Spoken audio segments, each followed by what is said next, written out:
Get the flight, time, time to Bears. Fans are actually really cool and the best.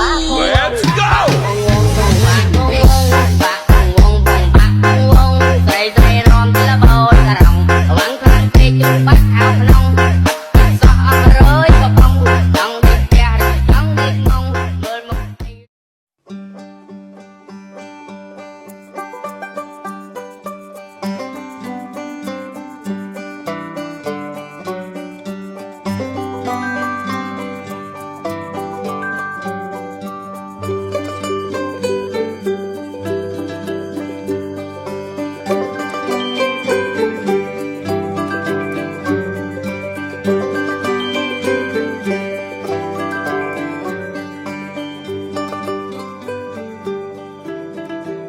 Halo teman-teman semua, salam sejahtera untuk kita semua.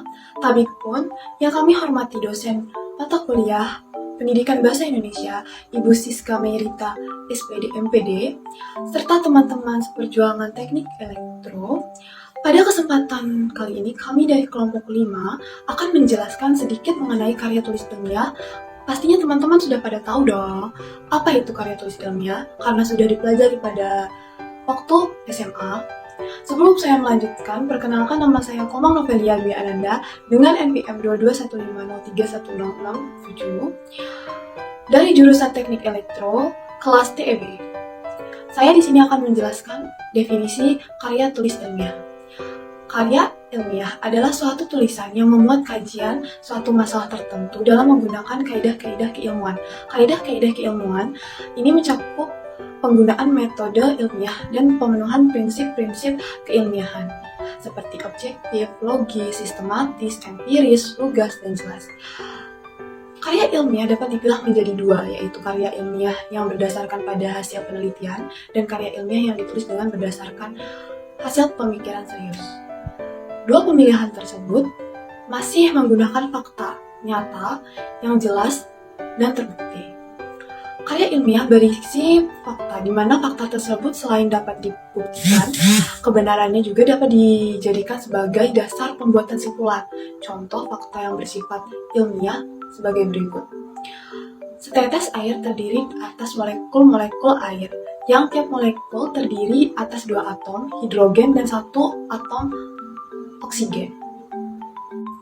Karya tulis ilmiah sebagai sarana komunikasi ilmu pengetahuan yang berbentuk tulisan menggunakan sistematika yang dapat diterima oleh komunitas. Ketentuan melalui suatu sistematika penulisan yang disepakati. Dalam karya tulis ini, ciri-ciri keilmiahan dari suatu karya harus dapat dipertanggungjawabkan secara empiris dan objektif. Teknik penulisan ilmiah mempunyai 2 aspek, yakni penulisan dalam membuat pernyataan ilmiah serta teknik notasi. Teknik notasi. Baik, sekian penjelasan definisi karya tulis ilmiah. Assalamualaikum warahmatullahi wabarakatuh. Sebelumnya, izinkanlah saya untuk memperkenalkan diri terlebih dahulu. Perkenalkan, saya Jeffrey Farhan dengan NPM 2215031100 sebagai pemateri kedua dalam kelompok ini. Yang dimana pada kesempatan kali ini, saya akan menjelaskan sedikit tentang tujuan karya tulis ilmiah dan ciri-ciri karya tulis ilmiah. Ada beberapa tujuan dari karya tulis ilmiah. Yang pertama, menjadikan transformasi pengetahuan melatih keterampilan dasar. Yang kedua, membuktikan potensi dan wawasan ilmiah yang dimiliki seorang mahasiswa. Yang ketiga, sebagai wahana melatih pengungkapan pikiran. Yang keempat, menambah pengetahuan dan konsep pengetahuan tentang satu pokok permasalahan tertentu. Dan yang terakhir, yang kelima, menumbuhkan etos ilmiah di kalangan mahasiswa, sehingga tidak hanya menjadi konsumen ilmu pengetahuan, tetapi juga mampu menjadi penghasil pemikiran dan karya tulis dalam bidang ilmu pengetahuan, terutama setelah penyelesaian studinya. Jadi, karya ilmiah ini memiliki tujuan untuk melatih ide sebagai wahana transformasi pengetahuan, pembuktian pengetahuan, dan melatih keterampilan meneliti. Oke teman-teman, setelah saya menjelaskan tentang tujuan dari karya tulis ilmiah, selanjutnya saya akan menjelaskan tentang ciri-ciri karya tulis ilmiah. ada beberapa ciri-ciri karya tulis ilmiah. Yang pertama, tidak ambigu.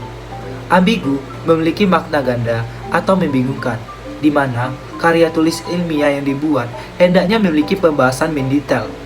Selain itu, bahasa yang digunakan biasanya formal dan sesuai dengan kaidah bahasa yang berlaku. Tujuannya sendiri supaya mudah dipahami oleh pembaca. Yang kedua, tidak emotif. Arti dari kata emotif, rasa emosional atau perasaan. Karya tulis ilmiah dalam pembuatannya sama sekali tidak melibatkan aspek perasaan. Yang ketiga, menggunakan bahasa baku, yakninya harus menggunakan bahasa yang sesuai dengan EYD. Yang keempat, penggunaan kaidah keilmuan. Penulisan karya ilmiah menggunakan bahasa atau istilah-istilah akademik. Hal ini tentunya berdasarkan bidang penulis atau peneliti. Selanjutnya, bersifat dekoratif dan rasional. Artinya, karya tulis ilmiah yang ditulis haruslah memiliki satu makna. Tulisan bersifat rasional serta dapat menunjukkan runtutan pemikiran atau cara berpikir penulis. Selanjutnya, terdapat koheksi dan bersifat straightforward. Koheksi di sini memiliki arti keterhubungan atau dengan kata lain, karya tulis ilmiah yang dibuat haruslah memiliki keterhubungan dan keterkaitan antara bagian atau babnya serta tidak menggunakan bahasa yang bertele-tele dalam penyampaiannya.